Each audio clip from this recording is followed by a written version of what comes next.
Have you ever watched a play and completely forgotten that it was just a play?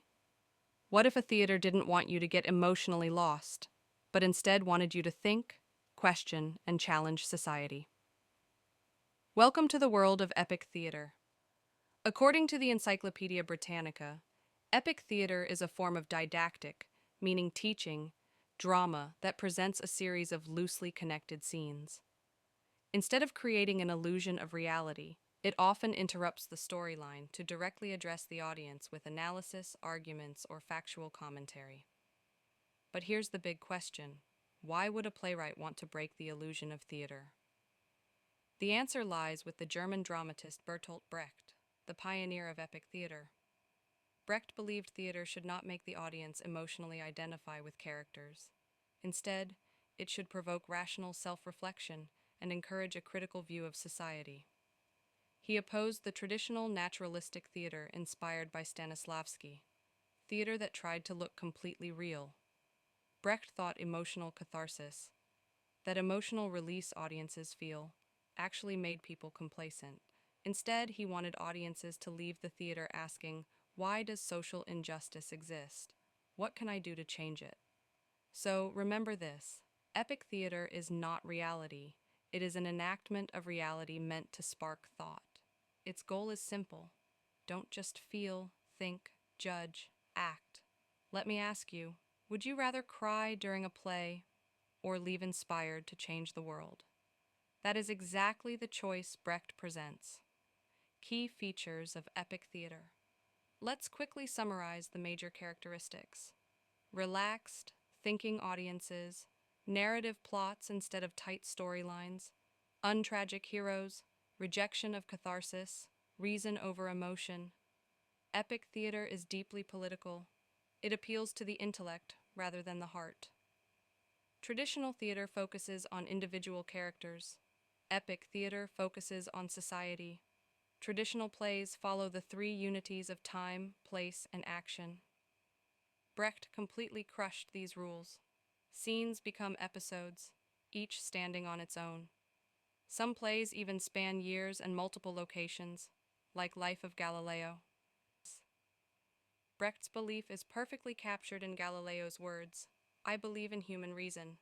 And again, thinking is one of the chief pleasures of the human race. Powerful, right?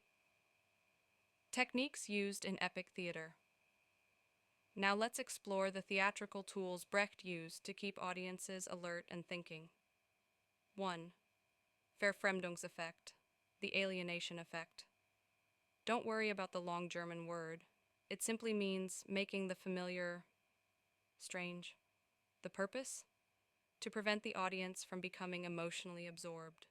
Instead of losing themselves in the story, viewers become conscious, critical observers.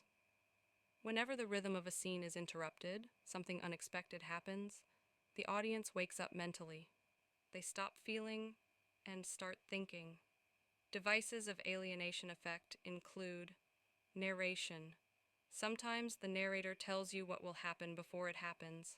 No suspense, only analysis.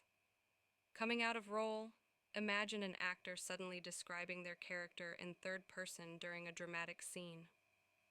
Speaking stage directions. Actors may literally say what they are about to do. Direct address, breaking the fourth wall and talking straight to the audience. Placards.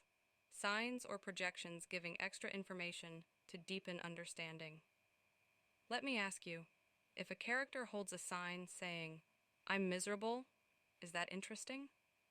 Not really. But what if the sign says, I've never loved him.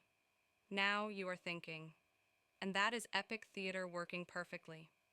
2.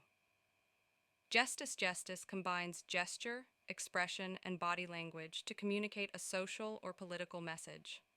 Every movement has meaning. For example, in Life of Galileo, a boy says about another child, he does not know a thing because he does not go to school. His trousers need patching. Simple sentence, but socially explosive. It reveals how poverty leads to ignorance. That is gestus in action. 3. Contradictions. Brecht loved contradictory characters because they reflect real society. Consider Galileo, revolutionary scientist, yet dishonest about the telescope, grand and mean. Similarly, in Mother Courage, a mother loves her children but is driven by profit. Ask yourself, aren't humans often contradictory? Exactly. 4. Historicization.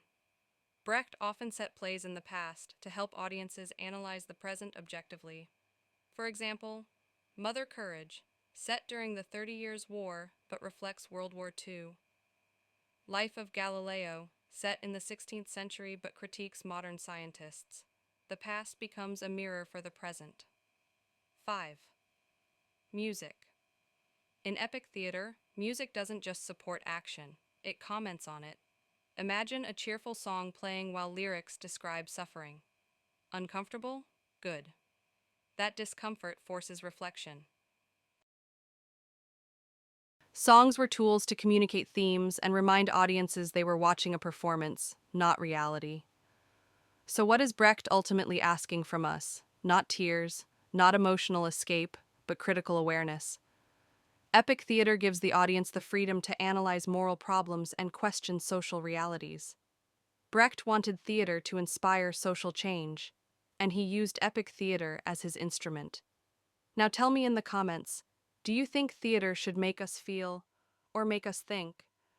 And if you enjoyed this lecture-style breakdown, don't forget to like, share, and subscribe for more literature content. See you in the next video.